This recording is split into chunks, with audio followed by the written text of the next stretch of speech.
Last time, we spoke in length about the continued invasions of many places in Asia and the Pacific. The defenders of Hong Kong were pushed out of the new territories and the Kowloon Peninsula, and now had to defend the island of Hong Kong. There, they were pushed even further, off the north coast and deeper into the interior, but the Japanese were relentless and quickly took the Wangni Chung Gap, collapsing the island's coordinated defense. Over in the Philippines, the Japanese attacked the economic center of southern Mindanao Island, Davao, establishing a launching point for further attacks on Borneo. In Malaya, Yamashita's forces were devastating Percival's men, utilizing blitzkrieg tactics to terrifying effect. They will continue to push south to lay siege to the Gibraltar of the East, the fortress of Singapore. Lastly, the new territory to this story, that of Borneo, made its appearance, and the Japanese began to invade the British-held part of the island. Many of their oil fields were demolished, but now they were in the hands of the Japanese engineers, eagerly at work to pump the much-needed fuel into their war machines. Now we are going to continue all of these stories, and in particular, the story of Wake Island. This episode is The Fall of Wake Island.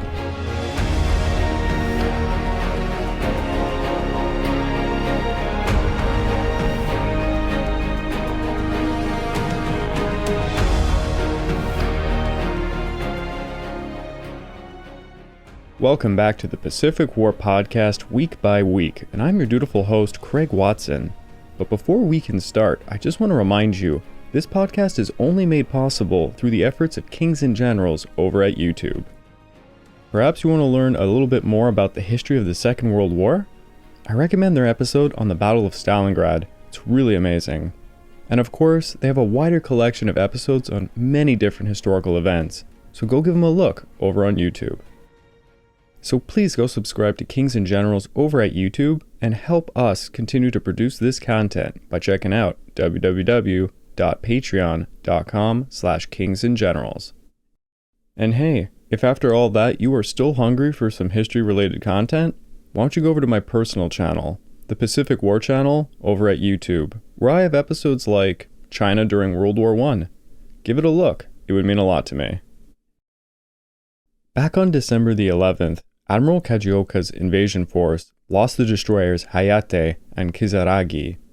9 out of Kajioka's 13 ships were damaged, and the Japanese losses were never reported. But they probably were in the range of about 500 dead, and twice that in wounded. Only a single American had died, with 4 wounded. It was also the sole instance in the entire war that shore batteries turned back an amphibious invasion force. The Marines on Wake Island were exultant when the Japanese withdrew. One gunner at Battery L said of the event, quote, "You had thought we'd won the war." End of quote. The 3-day-long bombing raids against Wake Island also went quite terrible. After the brutal 2 weeks of Japanese victory after victory after victory, Wake Island stood out in defiance. A sergeant assigned to Devereux's staff said of this, quote, "I am very certain every man on the island grew 2 inches at least. Several people stopped by and congratulated Devereux, and we had this kind of hope. We felt great. We were Marines, weren't we?" End of quote. The truth was, Wake Island could not hold out much longer though. Only 2 aircraft remained serviceable. The island was short on ammunition, equipment, and manpower. They needed reinforcements, supplies, and having failed these, evacuation and abandonment to the enemy would be necessary. Admiral Kajioka had underestimated Wake Island's defensive capabilities, and as a result was forced to limp back to base, having lost 2 warships with others damaged.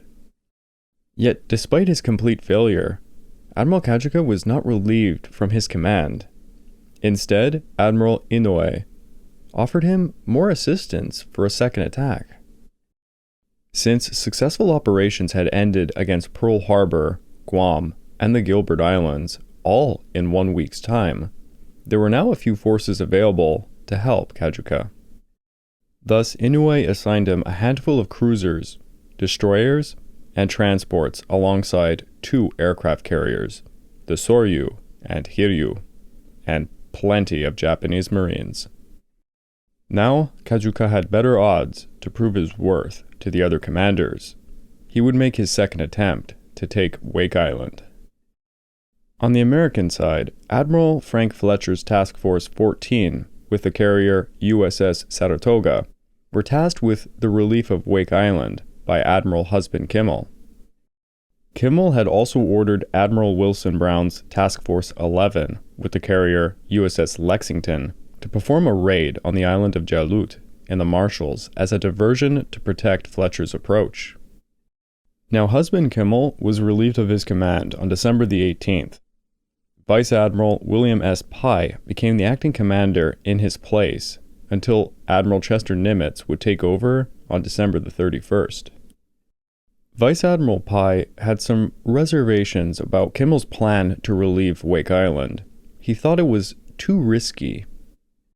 It's actually quite interesting to note that Pye seemed to be very gun-shy about engaging the IJN, because on December the 6th, when asked about the IJN as a threat, he was the guy that remarked, quote, "The Japanese will not go to war with the United States. We are too big, too powerful, and too strong." End of quote. Well, it doesn't seem America is too strong at the moment. Despite his hesitancy, he allowed the relief force to depart on December the 15th for Wake. But on December the 20th, Pye received a report that the Japanese were renewing their assault on the island, and that 1 or possibly 2 IJN carriers were providing support this time. 2 days later, Pye sent word to Fletcher, calling the operation off, and to return to Pearl Harbor. Fletcher threw his hat angrily onto the deck as his staff officers urged him to disobey the order. Fletcher refused, believing Pye knew something he didn't. Of this moment, he recalled, quote, "The news rocketed through the ship, and the fleet was received with curses.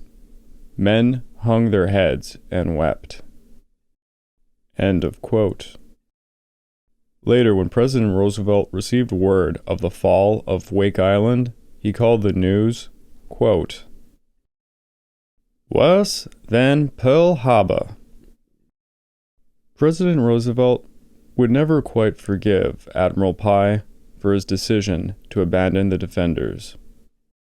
On December the 22nd, Kajioka had returned to Wake Island, and aircraft lifted off Soryu and Hiryu to take out the air power that was left on Wake. 33 dive bombers and 6 fighters attacked Wake Island, and the last 2 Wildcats were no match. They were easily taken out. The remaining surviving pilots, having no more aircraft, were assigned as riflemen. The Japanese aircraft now roamed freely over the skies, as the American ground defenders prepared for an invasion. Kajioka did not want to square off against Devereux's 5-inch guns in another duel again, so he would land many of his forces in the south shore of the island. Kajioka also staged diversionary bombardments on Pili Island. In the dark, rain-swept early morning of December the 23rd. At 2:35 a.m., the Japanese Marines, who we should be calling Special Naval Landing Force, by the way, but it's going to be easier for the story to just call them Marines. Well, about 580 of them began to land ashore on the south shore of Wake Island, while a further 100 landed on the south shore of Wilkes Island.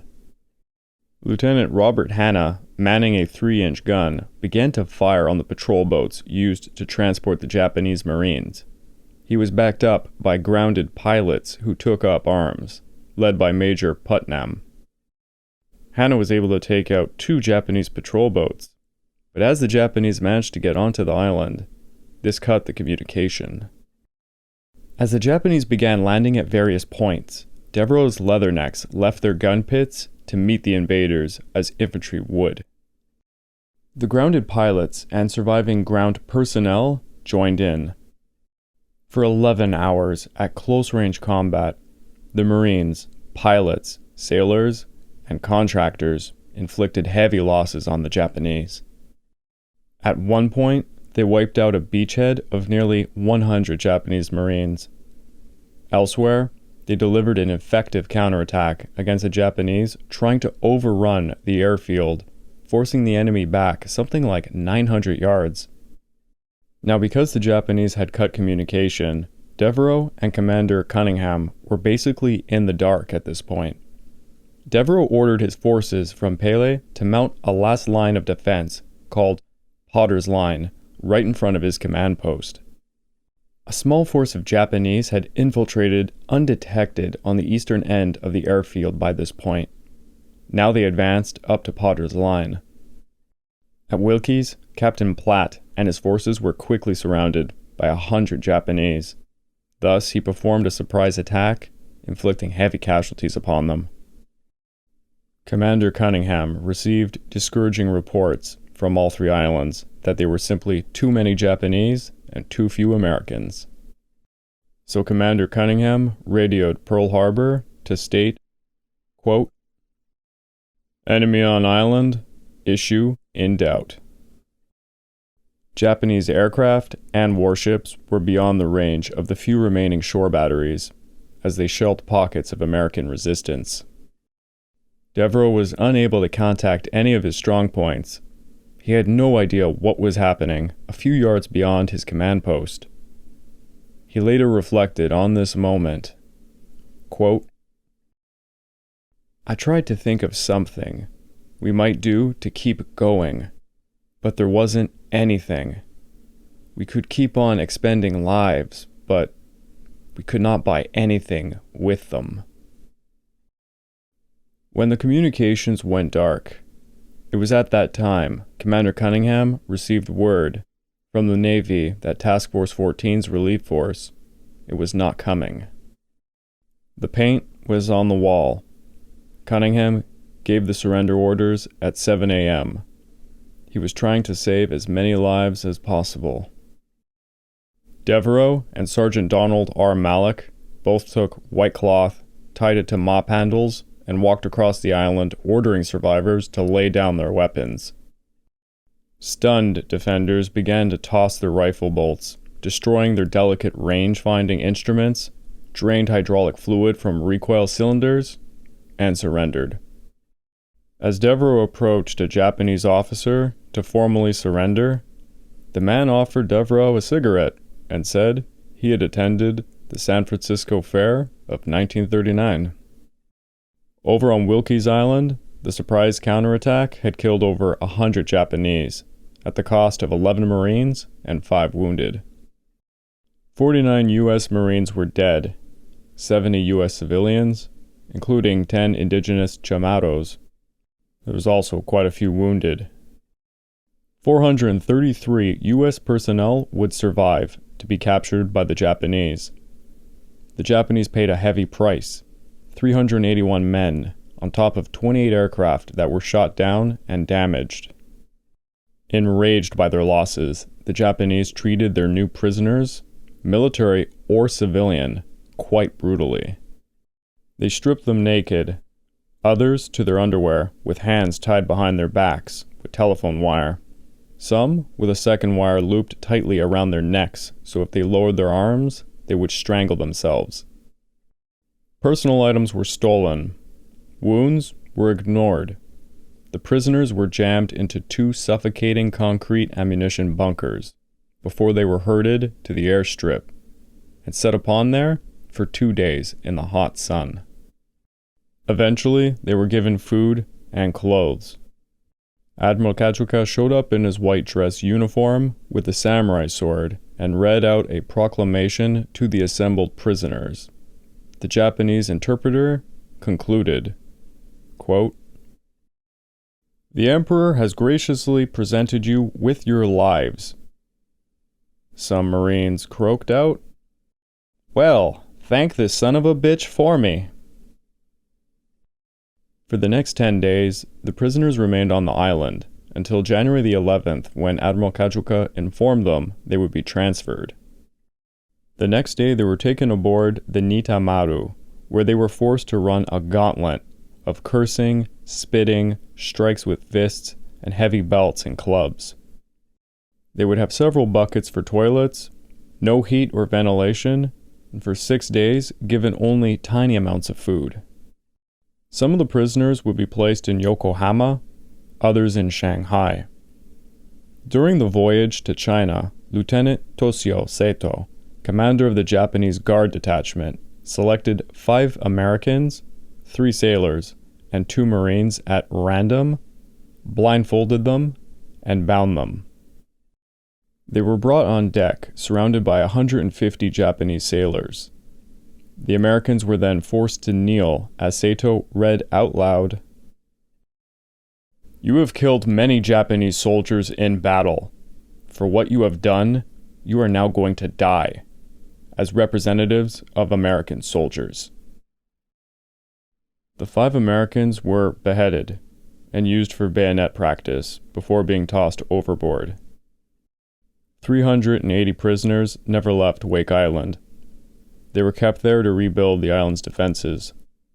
Those unfortunate souls slaved until October of 1943, when the U.S. Navy force was close enough to take the island. The Japanese executed them all. The battle for Wake Island was over, but in other places across the Asia-Pacific, the war was just heating up. We now look to Borneo, where Major General Kawaguchi's forces had taken possession of Miri and Seria. Kawaguchi was aware there was no roads linking the major settlements of Sarawak, so he organized further landings at key points along the west coast, including Jesselton, Sandakan, and Kuching. Kuching was the only place that was seriously defended, as a defending commander, Brooke Popham, said. The only place which it was decided to hold was Kuching. The reason for this being not only that there was a modern airfield at this location, but that its occupation by the enemy might give access to Dutch airfields in Borneo. Furthermore, it would also give the enemy access to Singapore. When news of the amphibious landings reached Kuching, the Allied High Command set to build its airfield defenses. Work was delayed on the 19th of December due to Japanese bombing raids, which did little material damage, but a large part of the native population began to flee the town, and thus labor became a huge issue. On December the 22nd, Kawaguchi had 2 battalions leave Miri en route to Kuching, in a convoy escorted by 1 cruiser and 3 destroyers. The small convoy was spotted by a Dutch flying boat which radioed a warning to the Dutch command. The Dutch were going to launch aircraft from Singawang No. 2 airfield, but they were bombed by 24 Japanese aircraft trying to hold them down. This prompted the Dutch to move their aircraft to Palembang. Not all was bad, however, as the submarine HNLMS K-14, commanded by Lieutenant Karel Gronveld, would heed the call to war. Gronveld took his submarine and managed to infiltrate the convoy. At 8:40 p.m. on December the 23rd, he managed to sink the Hiyoshi Maru and Katori Maru, sending hundreds of Japanese troops into the sea. Meanwhile, the K-16 submarine, commanded by Lieutenant L.J. Yarman, torpedoed the IJN destroyer Sagiri, a bit further north of Kuching. The torpedo hit Sagiri's own torpedo stock, exploding her and setting the ship on fire. It killed over 121 of her officers and crew instantly. And thus, the K-16 became the first Allied submarine in the Pacific War to sink a Japanese warship. Unfortunately, the victorious K-16 was later sunk by the Japanese submarine I-66 on her way back to Surabaya. The surviving Japanese forces landed and were met by the 2nd Battalion of the 15th Punjab Regiment, the only significant British military force on Borneo. They put up a stiff resistance, but they were simply outnumbered and had to pull back. By Christmas Day, Colonel Lane received orders from Singapore, commanding him to destroy the airfield. It was too late to change back to a mobile defense, and there was no point in attempting to defend a now useless airfield, so he asked permission to withdraw as soon as possible into Dutch-held northwest Borneo. The Punjab Regiment was forced to retreat through the jungle to Singawang. British-held Borneo was falling apart. Now I'd like to just talk a bit about the bitter situation in Hong Kong, which honestly, I will admit, I have a bit of a bias towards. You know, it's one of the few events in the Pacific War where you find a large amount of Canadian forces. The last time we had spoke, the Japanese had invaded the island of Hong Kong and captured the Wong Ni Chung Gap, shattering the island's central defenses. This would cause General Maltby to separate his forces into a west and east brigade, with the enemy establishing on the high hills from Mount Parker to Jardins Lookout. General Maltby ordered his East Brigade to withdraw southward towards the Stanley Peninsula. If you check out a map of Hong Kong Island, Stanley's Peninsula is basically this very narrow southern tip of it. Meanwhile, the West Brigade had lost its HQ when the Wong Ni Chung Gap was taken. They were trying desperately to defend a line across the western part of the island now. So again, if you're looking at a map of Hong Kong Island, the capital city of Victoria is in the northwest, and along the way to get to it, there are various hills and mountains. A bunch of Winnipeg Grenadiers were holding Mount Cameron, and were being dive-bombed and artillery struck without mercy there. By December the 22nd, they were forced to retreat as the Japanese night attacks became too ferocious. Imagine holding pillboxes or trenches at night, and hearing grenades being lobbed over constantly. It was terrifying stuff. So because of the retreat, a new defensive line was established on the western slopes of Mount Cameron. It would consist of a Middlesex Regiment, an Indian battalion, and some Royal Scots. The retreating Winnipeg Grenadiers took up Bennett's Hill, which is just a bit further southwest. A little bit more out of the way, so to say. So the West Brigade was against the ropes, trying desperately to hold the last hills and mountains between the enemy and Victoria City. They were all very exhausted, but would continue to defend the area while the East Brigade held on to Stanley. By December the 19th, the East Brigade had set up a defensive line reaching from Palm Villa to Stanley Mound, with its HQ being set up on Stone Hill. So yet again, if you were looking at a map of Hong Kong Island, basically the entrance to Stanley was now a defensive line. Now at this point, the East and West Brigades had their communications severed. A Rajput battalion that had been defending the northern beaches was virtually wiped out. The East Brigade now consisted of little more than some Royal Rifles, some companies of Volunteer Defence Corps, and some Middlesex machine gunners. The Royal Rifles were positioned in the Repulse Bay area, just a bit northeast of the new defensive line of Stanley. It was not an enviable position. The Royal Rifles were exhausted, deprived of hot meals for several days, and having to catch sleep while simultaneously manning weapon pits. Now, so many different platoons had tried from multiple directions to retake the Wong Ni Chung Gap, when Maltby had ordered Operation Order No. 6, which, as we had learnt in a previous episode, was a complete catastrophe. The Japanese eventually reach the Repulse Bay area and begin to attack the Royal Rifles there. The Royal Rifles meet them head-on, and they actually drive out the Japanese over a number of hill positions. They also manage to take out a group, holding on to the crossroads of a reservoir. Yet none of these attacks can be maintained. A lot of the companies become separated, and a lot of them are running out of vital mortar ammunition required to hold their positions. By December the 21st, the Japanese had seized Violet Hill and the Repulse Bay Hotel. The Royal Rifles were ordered to retake the hill and managed to ambush the Japanese pack train, but soon were brought under heavy fire from the top of the hill, and they were forced to withdraw. Now, the Royal Rifles were reduced from a strength of 177 to just 68 at this point. A series of costly attempts were made to stop the Japanese advance south, as the situation for the western sector was deteriorating horribly. The ridge in the Repulse Bay saw some of the worst atrocities of the battle.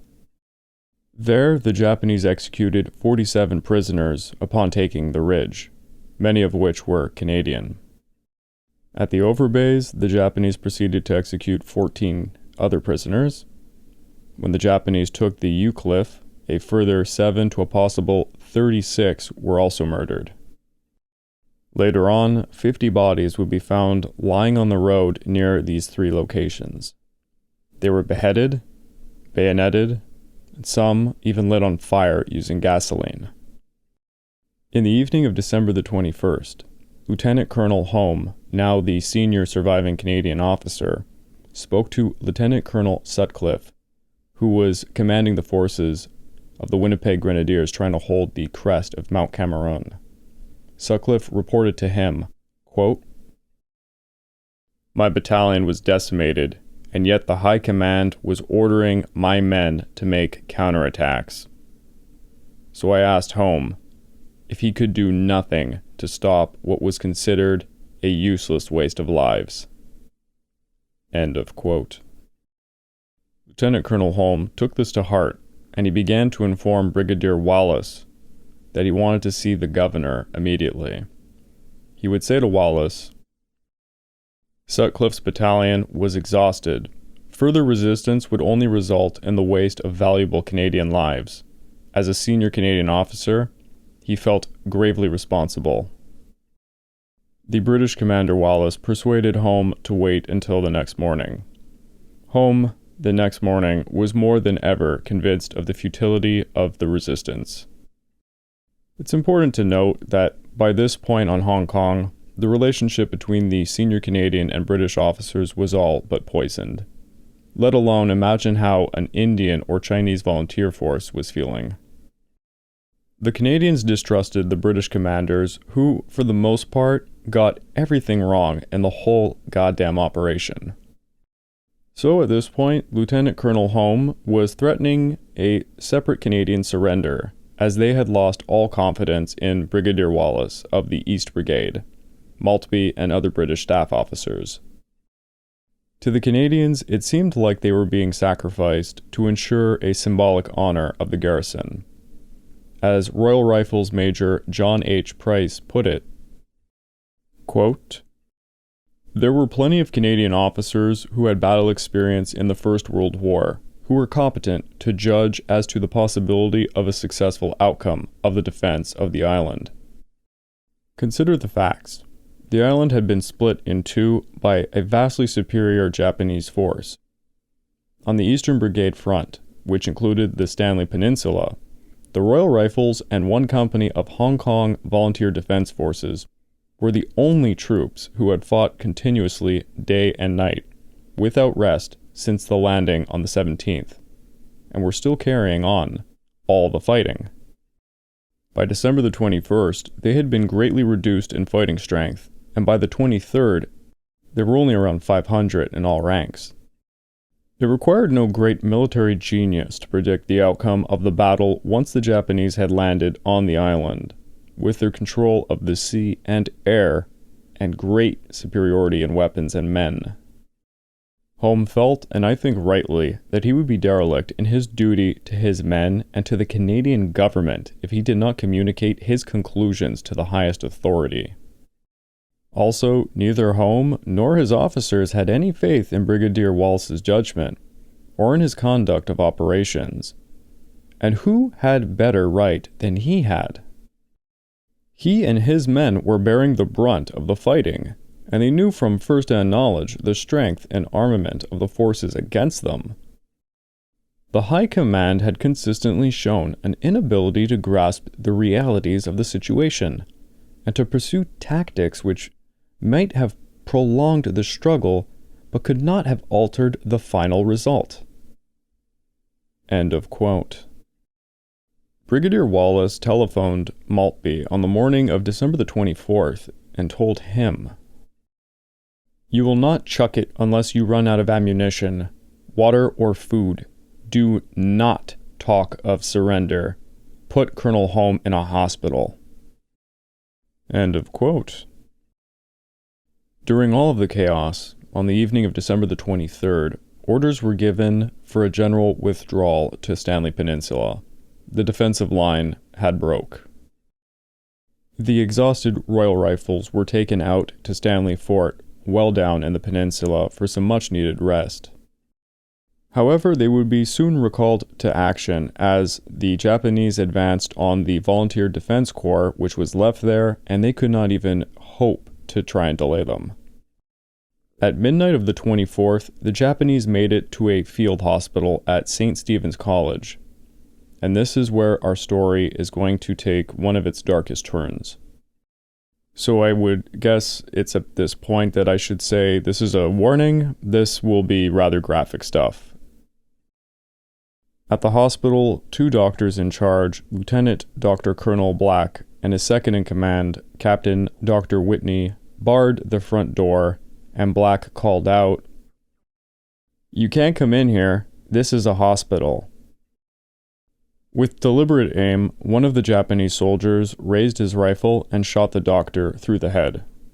The Japanese mob then surged into the hospital ward, and the body of Dr. Black was repeatedly bayoneted as he lay at the door. The Japanese proceeded to enter the hospital, and a massacre of unprecedented ferocity took place. The Japanese ripped the bandages off the wounded patients and plunged their bayonets into amputated arms and legs before finishing them off with bullets. In half an hour, 56 wounded soldiers had been massacred, while the nursing staff looked on in horror. They cut off ears, gouged out eyes, and beat and raped the nurses. I would like to read to you some testimony made by Sister Miss Amelia Fleming Gordon, who witnessed what is now called the St. Stephen's College Massacre, something probably unknown to many outside of Canada or Hong Kong. It is as follows, quote, "Just before dawn, there was a terrific howl, and shortly afterwards, Japanese arrived in large numbers at the front entrance. Captain Scotchner was pulled out, and shortly afterwards he instructed me to come out and put my hands above my head. They took my steel helmet and cracked me over the head with it, searched my pockets, took my Red Cross band, and removed my watch that I had. They shouted for everyone to come out, and everyone did except Sergeant Parkin, who attempted to run past, but he was shot dead. We were all marched single file into the adjacent classrooms. The patients were also brought in. Here we remained for about an hour or two, crowded and huddled together, with no room to lie or sit down. Several of our patients, between 50 to 60 of them, I imagine, were killed during the day. After 2 hours, we were marched again in single file upstairs, and I saw dead bodies and blood covering the stairs. We were then put into different classrooms. I went into a small room with 4 VADs. They were Mrs. Smith, Mrs. Begg, Mrs. Buxton, and Mrs. Simons. There was also 5 other Chinese women. At 4:30, some Japanese soldiers came in and removed Mrs. Smith, Mrs. Beggs, and Mrs. Buxton. I never saw them again.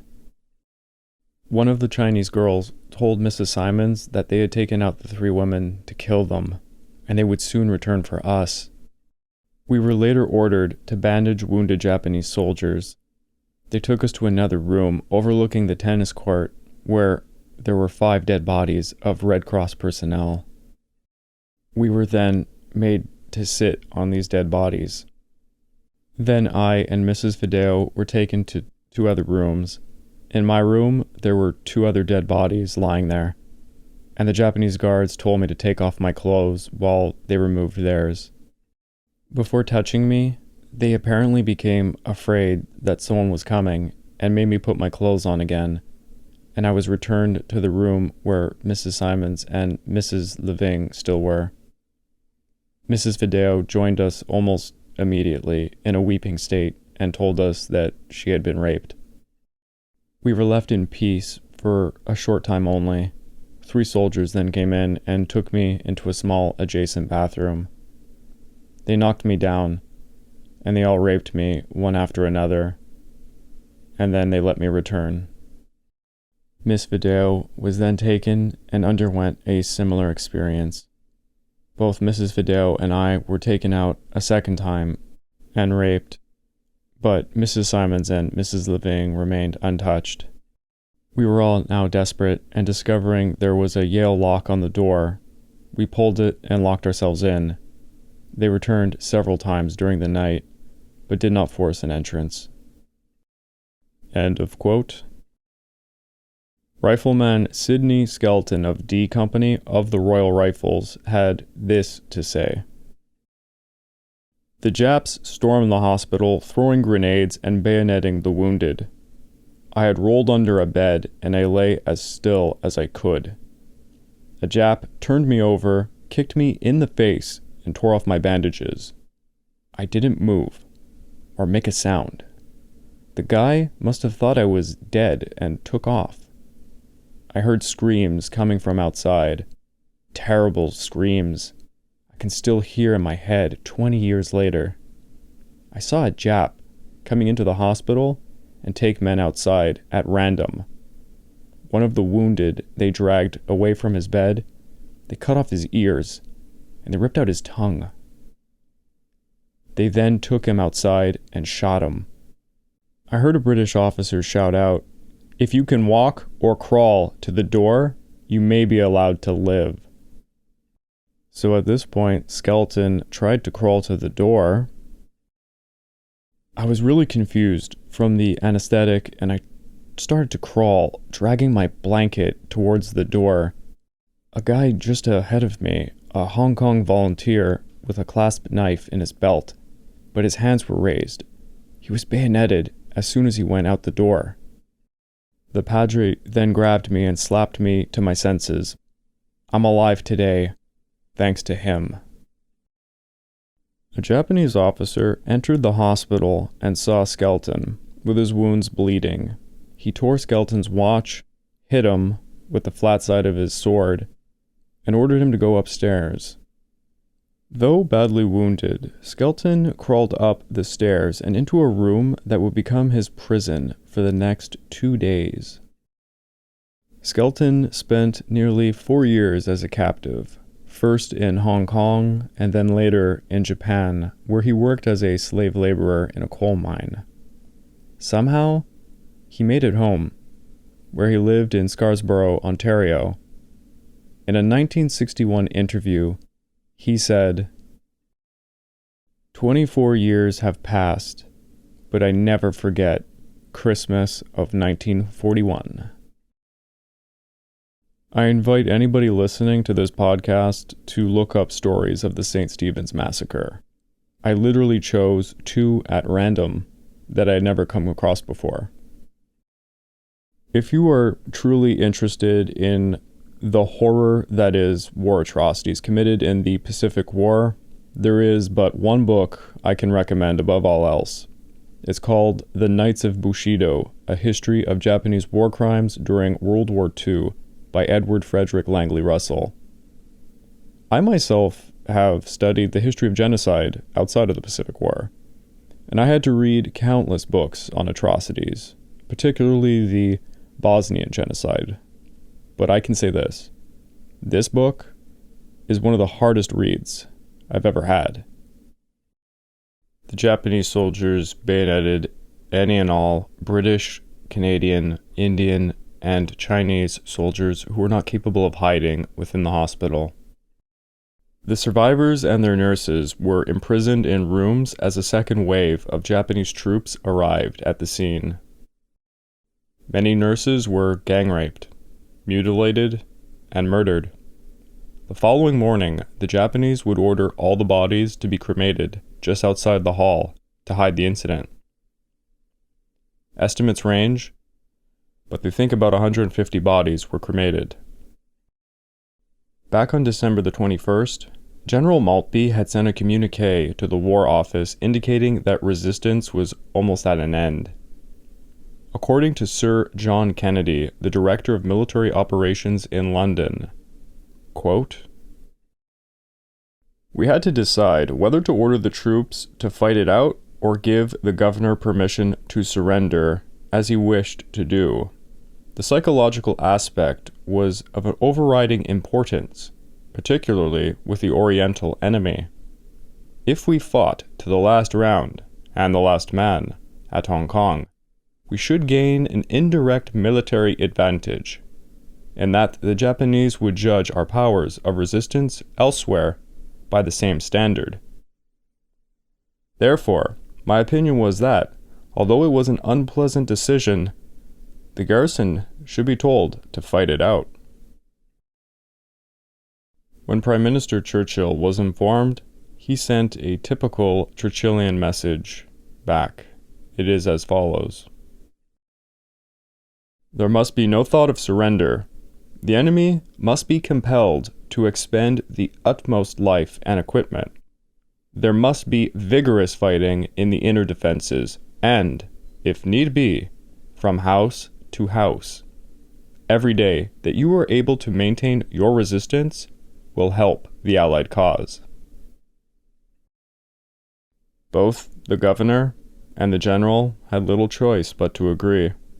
On Christmas, the governor's message was, "Fight on, hold fast for king and empire." At 1 p.m., the D Company of the Winnipeg Grenadiers launched an attack into Stanley, pushing the Japanese back, but eventually were pushed back themselves, all the way to Stanley Fort. By the afternoon, it was clear further resistance was futile. At 3:30, Governor Young and General Maltby surrendered in person to General Sakai at the Japanese HQ stationed on the 3rd floor of the Peninsula Hotel. This was the first time on which a British Crown colony had surrendered to an invading force. The garrison had held out for 17 days, and this day, on Christmas, is known in Hong Kong, and for many of us in Canada, as Black Christmas. The Japanese had up to 1,895 dead, with 6,000 casualties. For the Allied defenders, this was 1,111 who had died, 1,167 who went missing, and 1,362 who were wounded. There are some estimates saying that around 2,000 Allied forces were killed, including around 300 Canadians. The Japanese would take prisoner over 5,072 British, 1,689 Canadians, and 3,829 Indians, amongst others, most likely Chinese volunteers, which were estimated to be around 357, for a grand total of 10,947 people. They would all be sent to different POW camps, and of the Canadians, another 267 would die in those camps, mainly due to neglect and abuse. Again, with the time allotted to me for this podcast, I could never cover all the aspects of this great battle. Upon starting the research for this very subject, I found a video, and it was by who else? Kings and Generals. And I can't stress enough, for those of you who want a more comprehensive look at the battle in its entirety, please go check it out. For myself, on my personal channel, the Pacific War channel, I had invited a fellow colleague of mine who graduated at the same university. I asked him, hey, would you like to do a podcast? Not too much preparations. It'll be on the Battle of Hong Kong and the Canadian experience. When he showed up, he summarized the entire thing off the top of his head. So I felt compelled, despite the narration being a little bit awkward, mind you, I felt compelled to try and make it a full documentary. So I edited in a lot of different things, animated it, showed clips and actual wartime footage. And then I added at the end, because it was a podcast discussion, what happened to the Hong Kong people after this, because while the Canadians and the rest of the defenders were sent off to POW camps, the Chinese would fight on in guerrilla warfare, and they would go through much hardship that we can't possibly go into right now. But it's quite an untold tale of horror, to say the least. So I implore you, go watch the video that Kings and Generals did. It's magnificent, and it really does showcase the entire battle thoroughly. And if you'd like, go check out my episode, and please be lenient, as my friend is not exactly used to narration, so it was a little bit choppy, we'll say. It's not too bad, it's just I will make a note, it is a little bit harder to listen to than my normal stuff. Now, you would think that this would be the end to the episode, because that was quite a major story, but no, we have a very important story to tell about the Philippines this week. If you thought our friend Dougie MacArthur had screwed the pooch with the Clarkfield disaster, wait till you hear about his initial defense of the Philippines from the invading Japanese.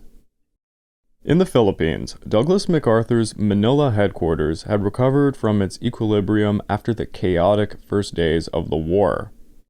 After Luzon's sea and air bases were completely pulverized by Japanese airstrikes, Douglas MacArthur began to prepare his forces for the imminent main Japanese offensive.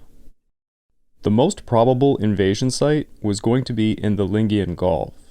If you were looking at a map of the Philippines, the Lingayen Gulf is in the northwest on the main island of Luzon. Now, we spoke in some depth about War Plan Orange 3 and Rainbow Plan 5. Something like 40 years of war planning had envisioned that all the defenders would pull back behind fortified lines bisecting the neck of what is the Bataan Peninsula, which commanded the sea approach to the Manila Bay. There they would dig in and await rescue, which honestly was never going to happen, but nonetheless they would hold out for as long as they could at this focal point. Yet for our friend Dougie, he had a different vision, one that would defend the Philippines in its entirety. MacArthur could not stomach a plan that yielded the country to a foreign invader, you see. He hoped instead to meet and annihilate the enemy at their beachheads. Such a strategy required superior air power, highly mobile infantry divisions, and a naval fleet that could come to their rescue. And all of this simply did not exist. Author John Costello contended this: War Plan Orange 3 remained the cornerstone of the U.S. military strategy because there was no acceptable alternative. End of quote. With the forces MacArthur had at his disposal, War Plan Orange 3 was the most solid defense plan if orchestrated and implemented properly. Keywords, properly. Well, toss that all out of the window, because Dougie did not implement War Plan Orange 3 when he should have. On December the 21st, MacArthur had around 32,000 American troops with an estimated 120,000 strong Philippine army. The defenders massively outnumbered their Japanese attackers, but like we talked about, the vast majority of these forces were untrained and ill-equipped. The first Japanese troop landings had come ashore in northern Luzon on December the 10th, taking out many of the airfields. Now, an invasion force of over 50,000 men, which were well equipped, with light tanks, a ton of artillery, were all sailing from Formosa in a huge fleet convoy of 48 freighters and camouflage troop ships to land at the Lingayen Gulf by December the 22nd. Raiji Matsuda, a merchant marine officer on the freighter Arizona Maru, recalled the invasion convoy to be, quote,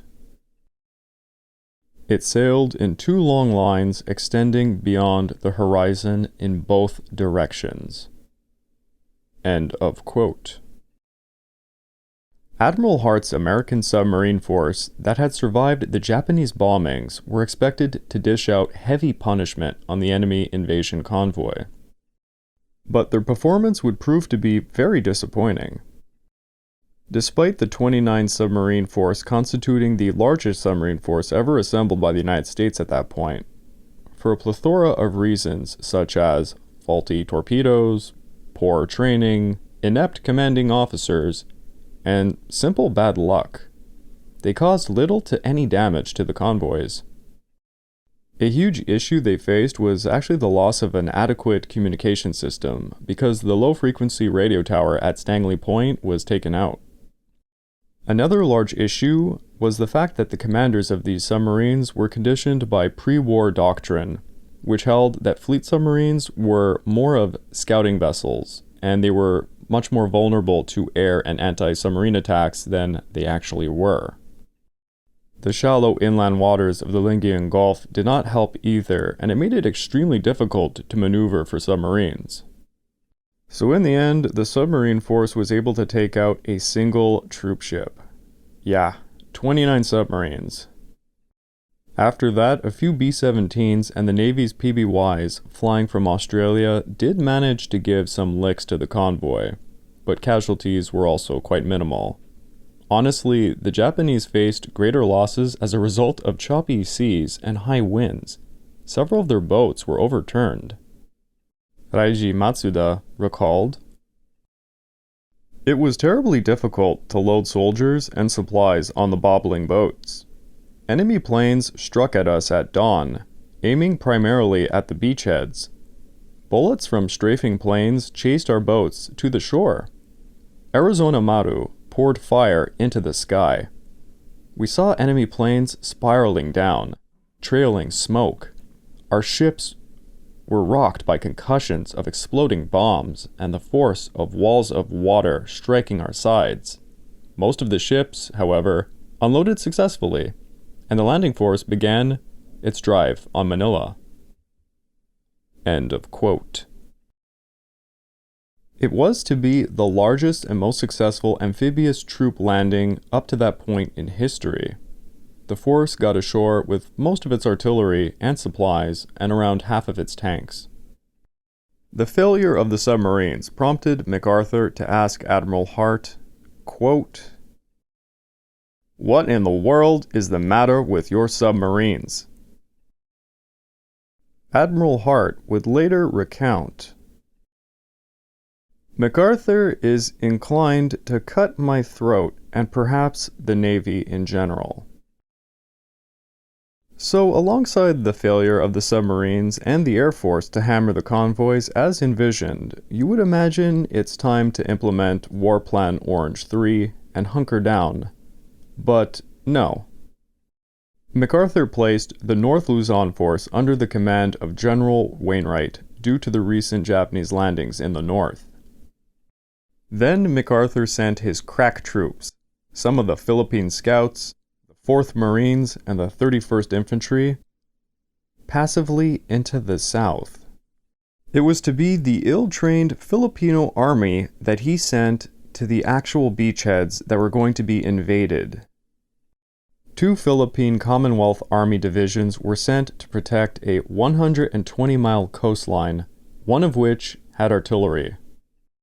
The Americans anticipated a landing at the southern end of the Gulf, so they placed the Philippine 21st Division with its artillery batteries there. In the northern sector was the Philippine 11th Division, supplemented by the 71st Division, which had about 10 weeks of training, and few of which knew how to operate their antiquated Enfield rifles. The 26th Cavalry Regiment would be stationed en route 3, 12 miles south of Rosario. The crack troops, as we said, were at the Layak Junction as a rearguard. Harold K. Johnson of the 57th Infantry on Luzon, who would later become the chairman of the Joint Chiefs of Staff, later described MacArthur's decision to fight the Japanese at the beachheads of the Lingayen Gulf as a, quote, tragic error.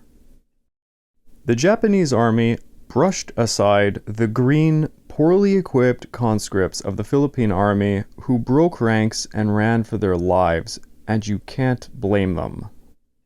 Artillery units manned by American troops were left exposed to Japanese banzai charges. MacArthur was besieged with requests from his commanding officers in the field for permission to withdraw at the offset of the engagement. Wainwright sent the 11th Division and the 26th Cavalry Regiment to defend the Gulf north of Damortis, and also sent a regiment of the 71st Division to San Fernando to stop the Japanese from advancing from Vigan. Simultaneously, the Japanese 9th Regiment at Biang supported them with an attack to the north on San Fernando and also advanced on Baguio. Acting with haste, the Japanese would manage to reunite around San Fernando, leaving the regiment of the 71st in a very difficult position and forcing them to retreat back to Baguio. The Japanese advance was just too quick, and the 71st could not flank nor prepare their positions in time. By midnight, they were withdrawing. Further south, forces had landed north of Damortes and were en route to Rosario, where the Philippine 11th Division met them head-on. It was a minor skirmish, as the Japanese had tank regiments handy. The Philippine 11th Division was completely routed. Wainwright received reports that the Japanese were advancing with light motor vehicles, bicycles, and tanks along the coastal road to Rosario. And I really want to make a point here that Lieutenant General Jonathan Skinny Wainwright fought quite a brilliant defensive campaign despite the absolute chaos that was going on. During all of this, he enabled Major General Parker, who controlled the southern Luzon forces, to extriate 15,000 troops. Wainwright called for tank reinforcements to help him hold off the Japanese advances towards Manila, and General Sutherland, yet again Sutherland, refused him and told him, quote, "Ask the general." Well, MacArthur would only send 5 tanks. And these 5 tanks met the Japanese on the coastal road to Rosario and managed to push them back to Damortes. However, the US tanks were eventually battered by Japanese 47mm anti-tank guns, and then the 26th Cavalry simply had to withdraw.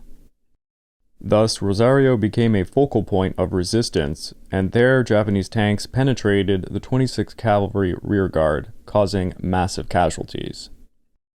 Having taken out 5 US tanks by the nighttime, Homa had secured Rosario and the immediate area of the Lingayen Gulf. Within a single day, the Japanese secured a large section of the Lingayen Gulf coastline as a beachhead, and now were advancing north, south, and east. MacArthur's planned active defense operation to stop the Japanese on the beaches had completely failed. Major Legrand Pic Diller, MacArthur's press officer, because remember, he had those, put out a statement about the Japanese landings at Lingayen Bay. I will read to you its headline from the New York Times. Quote, "Japanese forces wiped out in western Luzon." This segment is from the United Press. There had been a 3-day battle with 154 enemy boats sunk. Not a single Japanese soldier had reached the shores. End of quote. As you can imagine, MacArthur's press releases formed the basis of the United States newspaper reports, and were almost entirely fabricated stories about battles that never took place. Alongside duping the press, MacArthur began a campaign of placing blame on Admiral Thomas Hart and stating that the enemy was actually 80 to 100,000 strong that landed at Lingayen Bay, more than double what they actually were. And if you think I am being too hard on dugout MacArthur, well, I am. Also, take everything with a grain of salt, because, my god, it was not easy for historians to figure out exactly what happened in all this chaos, because there's a lot of lies and misinformation going on. Not just from Douglas MacArthur, mind you. When Wainwright was forced to withdraw to the line of the Agno River, he called on MacArthur to give him his well-trained former command, the Philippine Division, to enable him to launch a surprise counterattack. MacArthur refused, and held them in reserve. Nonetheless, Wainwright would manage to hold up the Japanese advance by leading his troops in a spirited defense, and he blew up over 184 bridges in the process. By December the 24th, a second Japanese force of 7,000 came ashore on Layman Bay, 60 miles southeast of Manila, on the east coast of Luzon. This was a cruel surprise, to say the least. Now, 2 Japanese armies were advancing on the capital of Manila.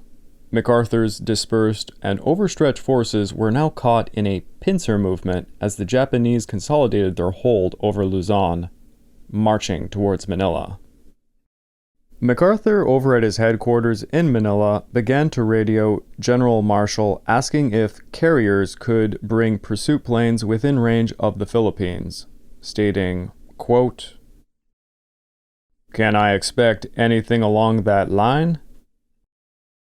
Marshall replied to the rather ridiculous question that according to the Navy, this was impossible, and MacArthur would have to rely on his own planes.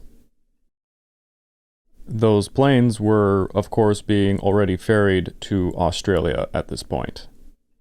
Finally realizing holding the Japanese at bay without using his 3 combat-trained regiments and still refusing to commit them was not working, to say the least. So on December the 24th, after 40 hours of colossal setbacks, MacArthur declared the capital city of Manila an open city. He told Brereton to send the remaining B-17s out of harm's way, stating, quote, "You go south. You can do more good with the bombers you have left and those you should be receiving soon than you can here." End of quote.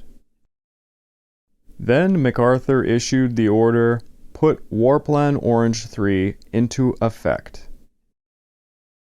Around 75,000 troops, consisting of 15,000 American and 60,000 Filipinos, alongside 26,000 refugees, were to flee to Bataan now.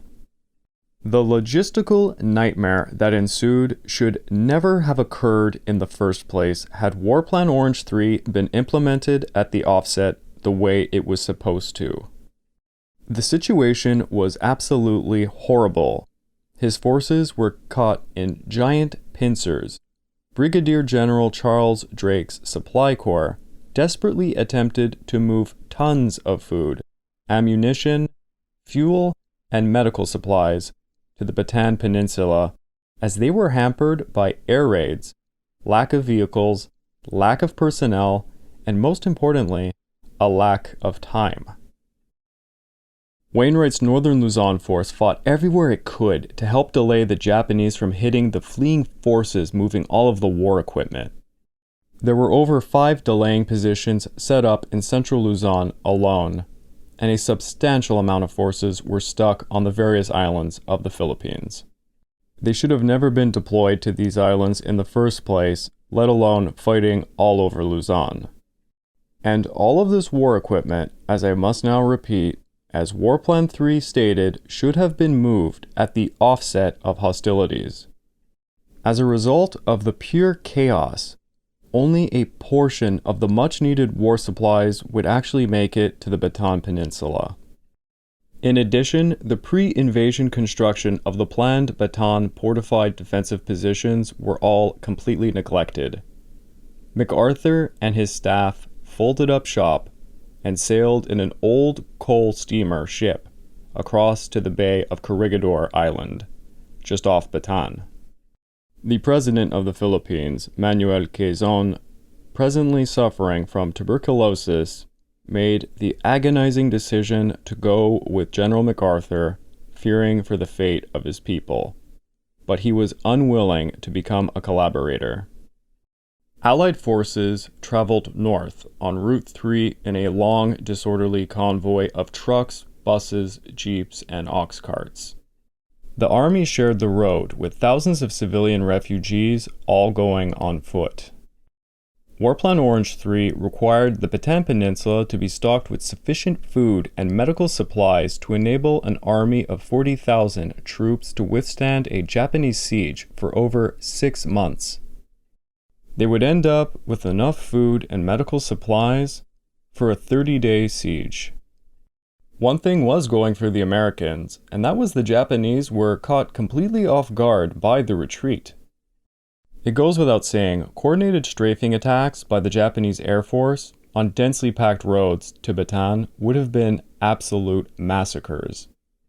Yet, for once during the entire campaign, there did not seem to be that many enemy planes overhead, for the most part. Better yet, the Japanese could have knocked out key bridges on the way to Bataan, completely trapping major pockets of US forces.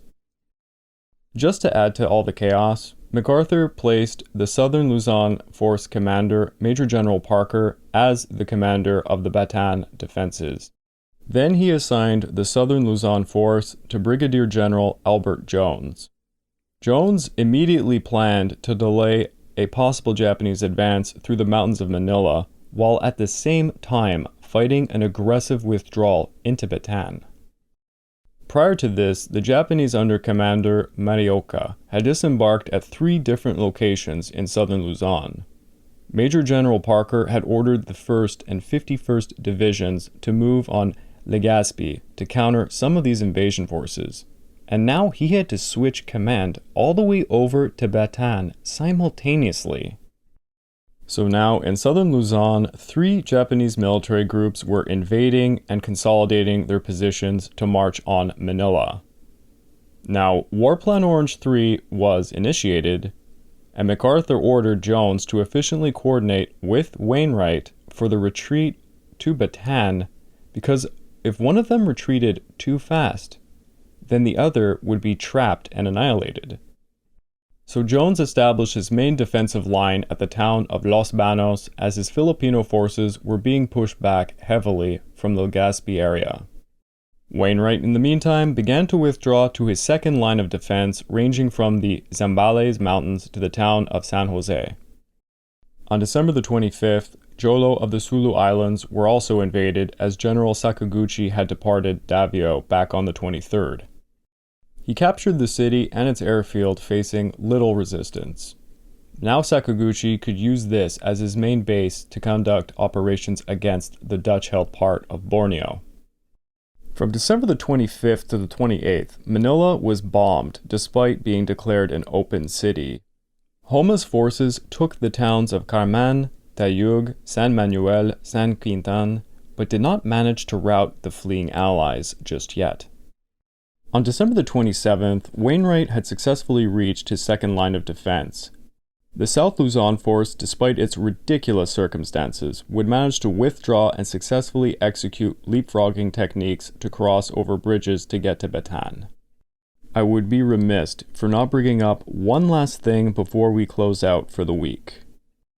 It is alleged on December the 28th, as the Japanese closed in on Manila, that Douglas MacArthur telephoned the mayor of Manila, Jorge Vargas, from Corregidor, asking him to buy $35,000 worth of shares in the Lapanto Mining Company for him. Vargas executed the transaction the following day, and Vargas would later recall in later years that the single transaction during the critical stages of the Japanese invasion of the Philippines made Douglas MacArthur a millionaire by the end of the war. This is all alleged information. Take it with a grain of salt.